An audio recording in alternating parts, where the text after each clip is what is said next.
जब रफ़ी नाम की धूम हर जगह थी, जब रफ़ी साहब का नाम हर जगह हो रहा था, तो ऐसे में इस बड़े संगीतकार ने मुकेश जी पर विश्वास किया और मुकेश जी को इतनी बड़ी फिल्म के सारे गाने दिए। जी हाँ दोस्तों, किस फिल्म के गीत मुकेश जी को दिए, किस संगीतकार ने, क्यों रफ़ी साहब को इस संगीतकार ने इस फिल्म के लिए नहीं लिया, आज इस पर बात करेंगे। दोस्तों चैनल पर नए तो चैनल को सब्सक्राइब कर लीजिएगा, बेल आइकन भी प्रेस कर लीजिएगा ताकि नोटिफिकेशन आप तक पहुंचती रहे। नमस्कार, मैं महेश कोहली बॉलीवुड संगीत के सफ़र से। दोस्तों मैं जिस संगीतकार की बात कर रहा हूँ, ये संगीतकार है लेजेंड लक्ष्मीकांत प्यारेलाल जी। लक्ष्मीकांत प्यारेलाल और रफ़ी साहब का कोलैबोरेशन बहुत अच्छा रहा।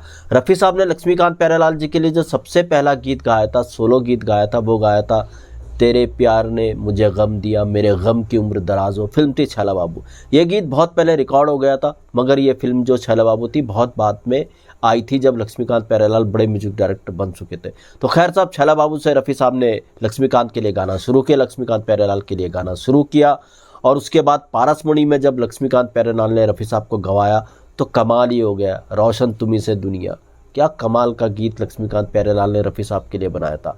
पारसमणि में लक्ष्मीकांत प्यारेलाल ने खुद को साबित कर दिया था। हालांकि फिल्म इतनी बड़ी नहीं थी, मगर लक्ष्मीकांत का म्यूजिक सुपर डुपर हिट, वो कमाल दिखाया था लक्ष्मीकांत प्यारेलाल की म्यूजिक ने। सब देखते रह गए यार, छोटे बजट की फिल्म, संगीत इतना सर चढ़ के बोलता है। और आज भी इसका गीत पारसमणि का हंसता हुआ नूरानी चेहरा, पारसमणि की स्टार कास्ट को लोग भूल गए होंगे, मगर इस गीत को लोग आज तक नहीं भूले। आज भी हंसता हुआ नूरानी चेहरा लोगों के दिलो दिमाग में छाया है। इस तरीके का काम लक्ष्मीकांत प्यारेलाल ने 1963 में एक छोटी सी फिल्म के अंदर कर दिया था।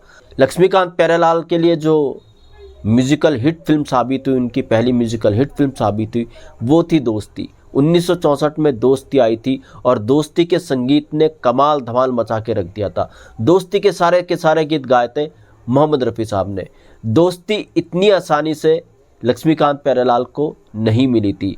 दोस्ती के लिए जो चॉइस थे और म्यूजिक डायरेक्टर थे ताराचंद बड़जात्या के लिए। ताराचंद बड़जात्या दोस्ती के प्रोड्यूसर थे, राजश्री प्रोडक्शन के मालिक थे ताराचंद बड़जात्या।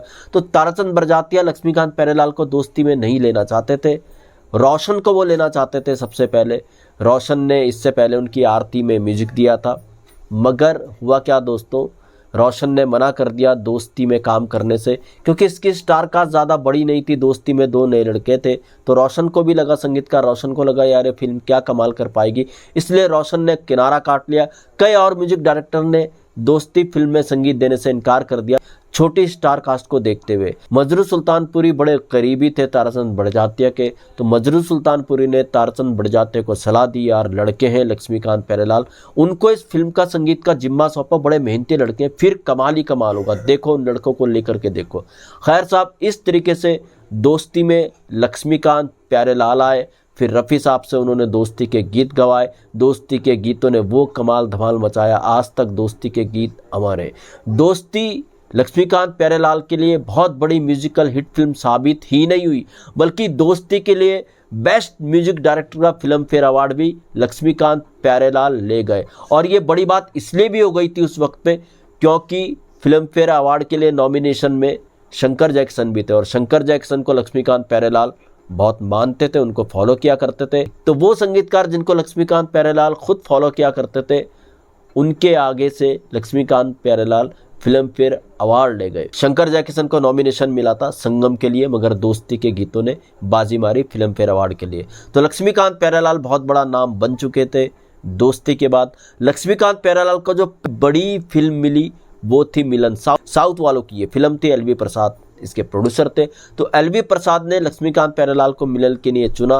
तो कहते हैं एलवी प्रसाद पहले शंकर जैक्सन को लेना चाहते थे, कुछ बात एलवी प्रसाद और शंकर जैक्सन के बीच में हो गई थी, इस वजह से एलवी प्रसाद ने शंकर जैक्सन को नहीं लिया और लिया उन्होंने लक्ष्मीकांत प्यारेलाल को मिलन के लिए। अब यहाँ पर देखिए बहुत बड़ा चेंज मिलन में संगीतकार लक्ष्मीकांत प्यारेलाल ने किया, खासकर लक्ष्मीकांत जी ने किया।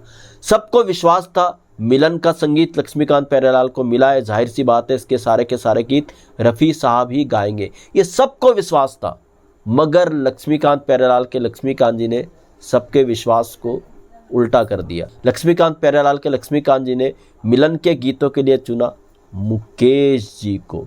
जी हाँ, ये बात चौंकाने वाली थी यार। इसके लिए तो रफ़ी साहब फिट बैठते। एलवी प्रसाद को भी भरोसा था मिलन के लिए लक्ष्मीकांत प्यारेलाल सिंगर चुनेंगे रफ़ी साहब को, मगर लक्ष्मीकांत प्यारेलाल के लक्ष्मीकांत जी ने चुना मुकेश जी को। लक्ष्मीकांत जी का मानना था यार मिलन का जो कैरेक्टर है, जब मिलन की कहानी उनको सुनाई गई तो लक्ष्मीकांत जी को लगा मिलन का जो कैरेक्टर है यार वो धोती कुर्ता कुछ इस तरीके का कैरेक्टर है, नाव चलाता है, कुछ इस तरीके का कैरेक्टर उनके दिमाग में आया और उन्होंने सोचा नहीं यार ऐसे कैरेक्टर के लिए मुकेश जी की आवाज़ ही फिट रहेगी। ये लक्ष्मीकांत जी का मानना था। उधर एलवी प्रसाद जी मुकेश जी के फेवर में थे ही नहीं मिलन के गीतों के लिए। एलवी प्रसाद तो सोच रहे थे यार रफ़ी साहब ही मिलन के सारे गीत गाएंगे, लक्ष्मीकांत प्यारेलाल रफ़ी साहब से ही गवाएंगे, मगर लक्ष्मीकांत जी नहीं माने।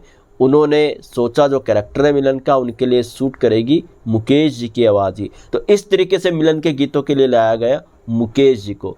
और कहते हैं मुकेश जी जब इसकी पहली रिकॉर्डिंग कर रहे थे मिलन के गीत की, जो पहले गीत की रिकॉर्डिंग हुई थी वो गीत था मुबारक हो तुमको समाये सुहाना।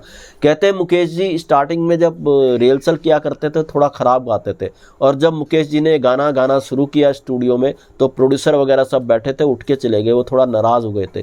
किसी तरह से प्यारेलाल ने कन्वेंस किया कि अभी सुनो। जब मुकेश जी ने फाइनल टेक दिया इस गीत का तो सबके सब हिल गए थे। और मिलन के गीत लक्ष्मीकांत प्यारेलाल ने मुकेश जी से जिस तरीके से गवाए वो बताने की ज़रूरत नहीं है। 11 गीत लक्ष्मीकांत प्यारेलाल जी ने मिलन के लिए बनाए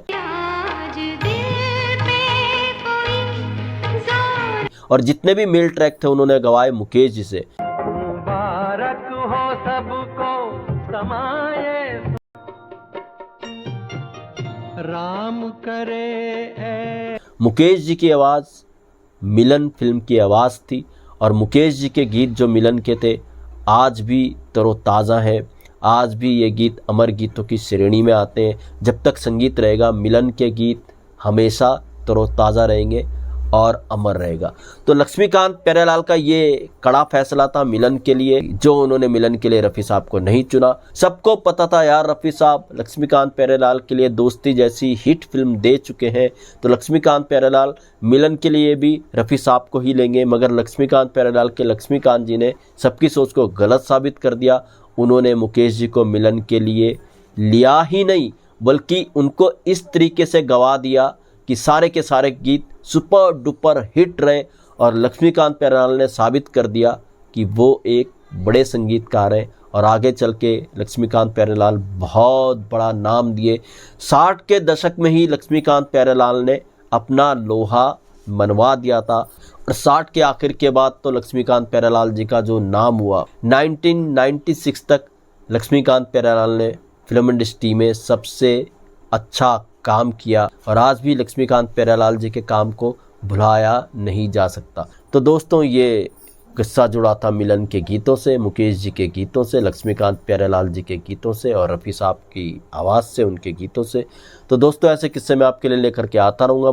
महेश कोहली को दीजिएगा इजाज़त। Goodbye, good luck and take care.